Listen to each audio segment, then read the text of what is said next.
everybody, Dental Winter here with the DIR. As promised, we review Rambo.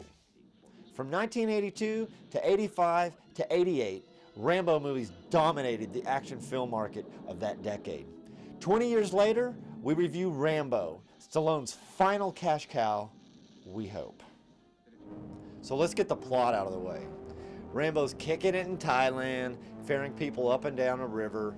Sarah Miller, played by Julie Benz, who you may have seen in Dexter and the new Punisher movie, convinces Rambo to take them into war-torn Burma.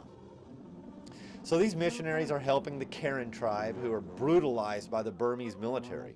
Suddenly, under attack by villain scumbag Major Pati Tin and a slew of Burmese army men, the tribe is slaughtered. Some missionaries die, and the others are held hostage. To thicken the plot, this Colorado preacher shows up looking for his missing missionaries. Accompanied by a bunch of bitter ragtag mercenaries, they convince Rambo to take them upriver. They don't want Rambo's help, but he comes anyway and saves the day the Rambo way. Some of the titles that were thrown around for this movie are hysterical. Rambo, to hell and back. Rambo 4, John Rambo.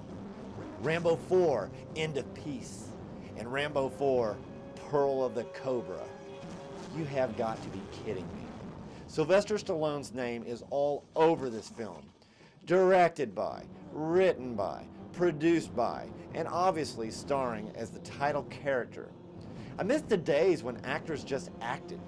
Clooney, Gibson, Stallone. Hell, everyone's directing films nowadays. You'd be surprised how many actors have already made their directing debut. The list would piss you off, actually.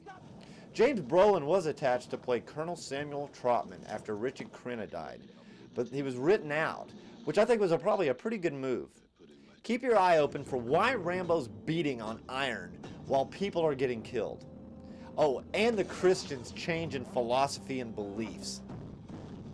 They use the same old musical theme from First Blood, but it's modernized a little with a Mason Williams guitar accompaniment supporting this dated motif. Rambo's flashback montage was pathetic. I thought it looked so cheesy and not nearly as effective as the one in First Blood. I would have rather seen new shots about different parts of Rambo's war history than more shots of 3 films that I've seen several times. Plus, it would have offered more insight into the Rambo character. A tiny bit is offered during the boat ride, but still, Rambo just seems lame to me. Best line of the movie: live for nothing or die for something. What would make a better Rambo movie? Oh yeah, give him the biggest gun you can find and let him get his rocks off. And just when you think it's over, he reloads. We rarely get to see the big gun reloaded. It's an action movie. Now let Rambo mow the grass with the biggest, loudest weapon you can put in his hands. Sit back and watch the hamburger meat fly. Best action sequences I've ever seen. I have to give it up to him. All I'm going to say is vaporized. I thought it was interesting that no bodies went flying around.